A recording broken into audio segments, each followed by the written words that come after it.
네, 한미가 북한군의 러시아 전투 참여를 공식화했습니다. 우크라이나 전쟁 확전을 경계하는 트럼프 행정부의 재집권이 예고된 가운데 우리 정부는 우크라이나의 무기 지원에 대해서는 신중한 분위기인데요. 윤 대통령은 남비 순망을 계기로 트럼프 당선인과의 회동을 추진하고 있습니다. 한편 트럼프 행정부에서 북미 협상을 이끌었던 스티븐 비건 전 국무부 부장관이 트럼프 행정부 2기에서도 북한 문제가 조만간 의제로 부상할 거라고 전망했는데요. 관련 내용들 반길주 고려대 일민국제관계연구원 국제기구 센터장과 함께 이야기 나눠보겠습니다. 어서 오십시오. 안녕하세요. 네, 안녕하십니까.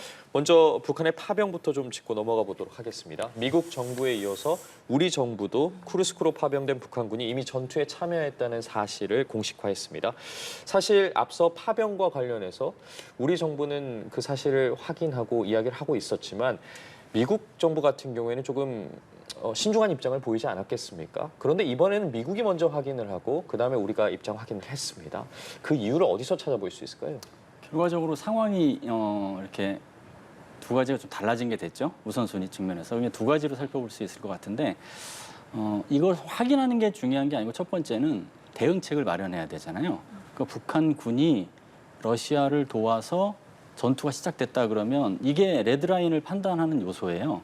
그러면은 어떻게 해야 될 건지가 해법, 대응책이 나와야 되기 때문에 예. 이중 삼중으로 근거를 갖고 판단할 필요성이 있었다. 그게 한 가지고요.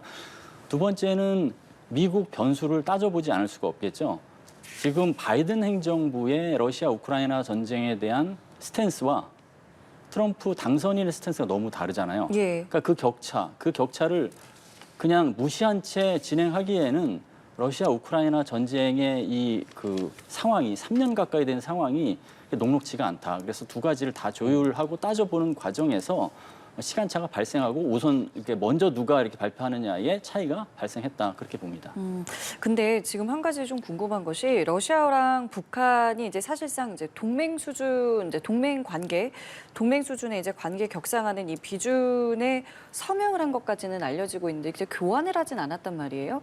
근데 이제 교환을 하기 전에 이렇게 파병을 한 게 확인이 됐지 않겠습니까? 이렇게 된다면 이거는 뭐이 비준 이후에 근거가 되는 건 저희가 알고 있습니다만 이게 시차가 좀 있는 거잖아요. 이게 사실은 소급적이라는 발언이 맞는지는 잘 모르겠는데 이게 비준 전에 한다는 것도 법적 근거가 될 수 있는 건지도 궁금합니다.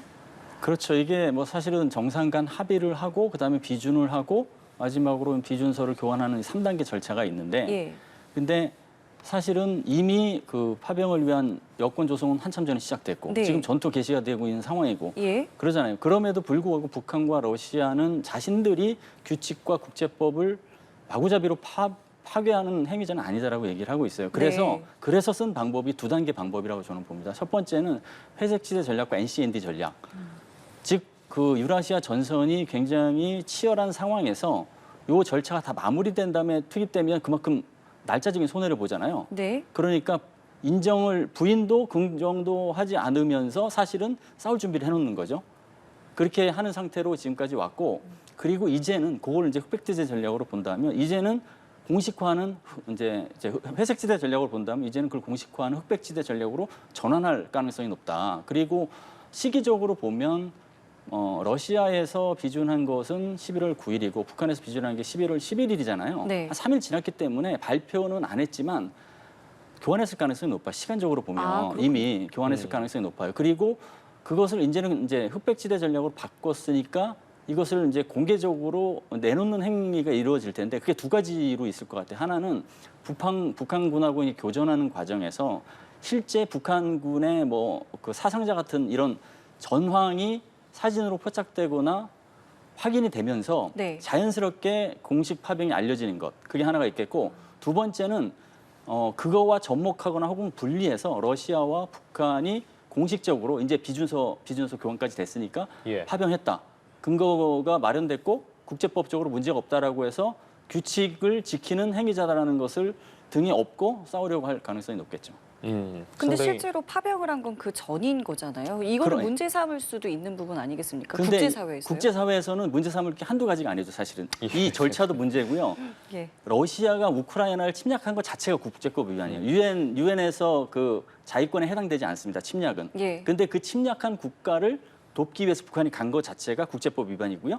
그리고 중요한 그 대북 제재가 크게 유엔 안보리 3개를 받고 있는데 그 3개 자체가 다 이 파병의 시각을 해서 본다면 다 위반이거든요. 제주 위반. 그래서 그거랑 무관하게 지금 말씀드린 것은 북한과 러시아가 이런 과정을 통해서 구상하고 있었을 것으로 추정되는 전략들을 이제 설명드린 겁니다. 예, 말씀해 주신 것처럼 정말 어디서부터 그 잘못을 따져봐야 할지 모르겠는데 어쨌든 북한군의 전투 참여가 공식적으로 확인된 만큼 우리 정부에서도 이제 대응책 마련에 나설 것으로 보이는데 아무래도 앞서 짚어주신 것처럼 미국의 상황이 많이 변했습니다. 트럼프 당선인이 다시 대통령이 되면서 우리나라가 우크라이나에 무기 지원을 하기까지는 쉽지 않을 것이다 이런 전망이 나오고 있거든요. 사실 앞서서는 뭐 우크라이나 무기 지원에 대한 이야기가 좀 언급이 됐었는데 어떠한 방식으로 좀 흘러갈 거라고 보십니까?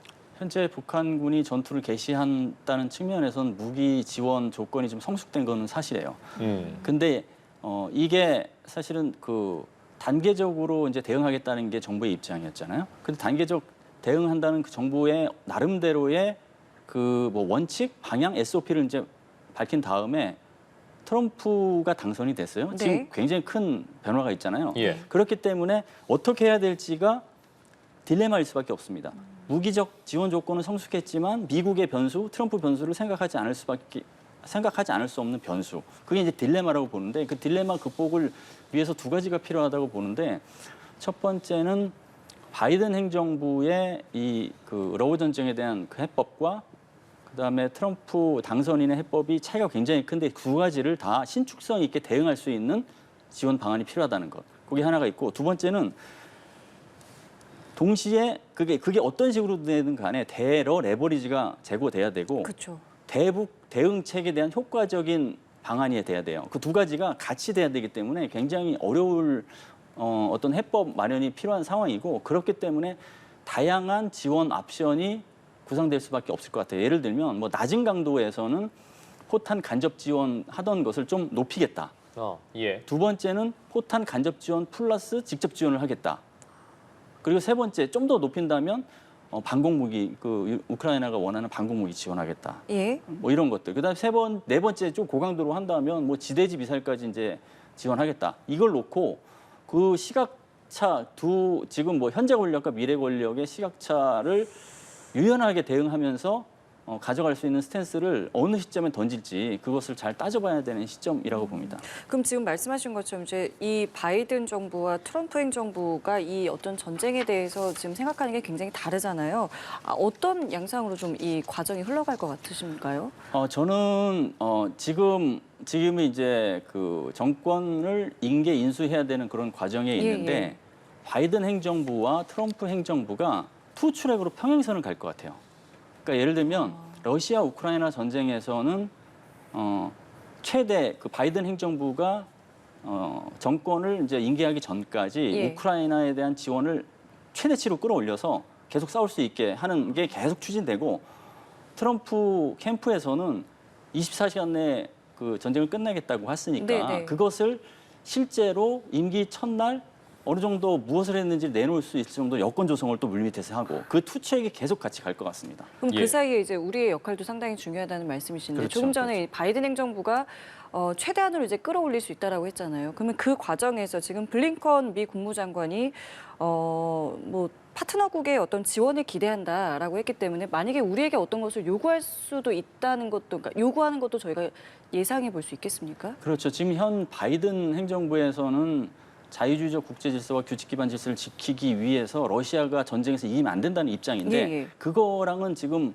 크게 그 관심을 두지 않는 게 트럼프 진영이니까 어떻게 하든 싸울 수 있는 최단의 여건을 만들어 놓으면 그 좀 더 싸울 거고 그리고 나머지 국가들한테도 계속 싸우게 할 수 있는 동기부여가 될 것이다 생각을 할 것 같아요. 그래서 한국에도 요구를 당연히 하겠죠. 근데 한국이 처한 딜레마를 미국이 알고 있기 때문에 네. 구체적인 어떤 요청보다는 그냥 그 원론적인 차원에서 주권 국가인 한국이 우크라이나에 대한 지원을 계속 했으면 좋겠다라는 그런 메시지 정도가 있지 않을까 생각이 듭니다. 예.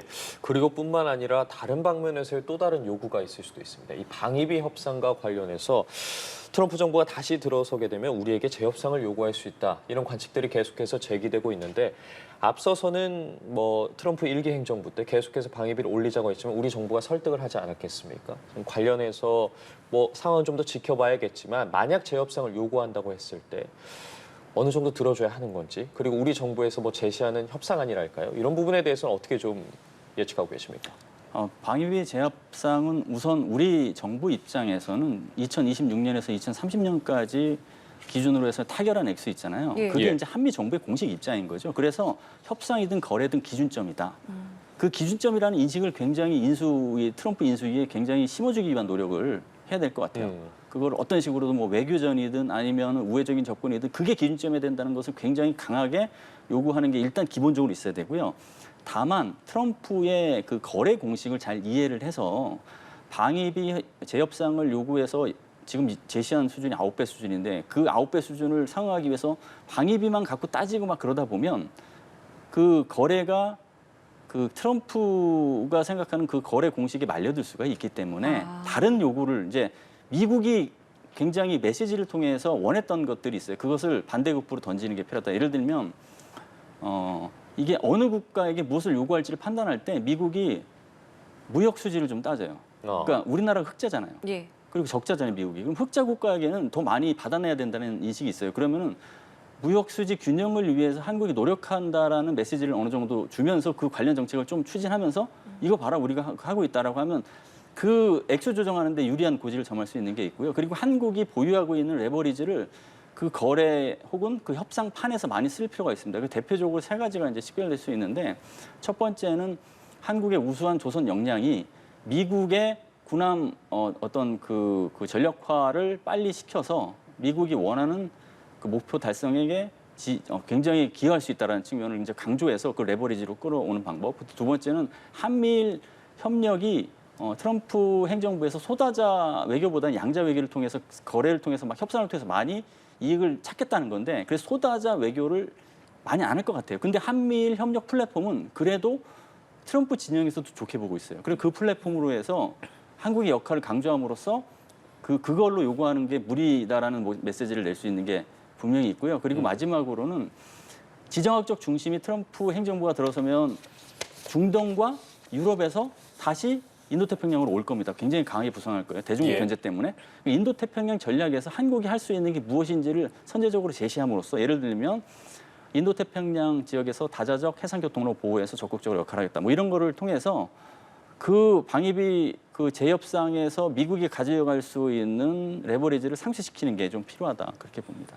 자, 그렇기 때문에 트럼프 당선인과의 회동은 언제쯤 될지도 상당히 궁금한데 마침 윤 대통령이 이제 남미 순방을 떠나게 됩니다. 그렇기 때문에 이 순방을 전후로 혹시 회동을 하지 않을까라는 이제 예측도 있는데 만남의 시점은 어느 정도를 생각해 볼 수 있겠습니까? 우선 그 워싱턴 DC의 전문가들이나 조야에서는 예. 수개월 전부터 트럼프가 당선이 되면 예. 윤 대통령하고 빠른 시일 내에 회담하는 게 굉장히 중요할 것이다라는 얘기를 계속 해왔어요. 그래서 그게 왜 그러냐면 트럼프의 어떤 스타일, 즉 탑다운, 하향식 스타일이기 때문에 정상 간談판이 외교 대외 정책을 하는데 굉장히 해법으로 작용할 수 있다 그랬거든요. 그래서 그런 목소리들, 한국이 그런 목소리들을 경청해 왔고 그 경청해 온 것을 트럼프 캠프에서도 알고 있을 거라고 생각이 돼요. 그런 측면에서는 이제 회동 가능성이 좀 높아진 측면을 이제 볼 수 있는 게 있고요. 그 다음에 윤 대통령과 트럼프 당선인의 전화 통화에서 빠른 시일 내에 회동하다고 얘기했잖아요. 그 회동하면은 그 전화 통화를 이제 실제로 이제 뭐 이루는 뭐 이런 것들이니까 가능성은 있대. 다만 지금 전 세계에서 지금 트럼프 당선인을 만나려고 지금 줄 서고 있습니다. 그래서 우선순위가 굉장히 필요할 거고 예. 그 우선순위를 한국이 가져가기 위해서 치열한 외교전이 필요하다고 봅니다. 예, 지금 그리고 트럼프 정부에서 외교안보 정책을 이끌 인사들이 속속 공개가 되고 있습니다. 국방부 장관과 국무장관 이제 발표가 됐는데 국방부 장관은 헤그세스 폭스뉴스 진행자 굉장히 파격적인 지명이라는 평가가 있고 예. 국무장관의 대중 강경파인 루비오 상원 의원을 공식 지명했습니다. 이러한 인사에 대해서는 어떻게 보십니까? 외교안보 핵심 인사가 이제 기용되는 이제 상황인데 기본적으로는 전문성보다는 충성을 받고 그리고 그것을 위해서 젊은 인사를 이제 발탁을 하려고 노력을 했으면서 동시에 트럼프만큼 트럼프다운 혹은 트럼프보다 더 트럼프다운 뭐 그런 인사를 이제 발탁을 했다고 보여지고요.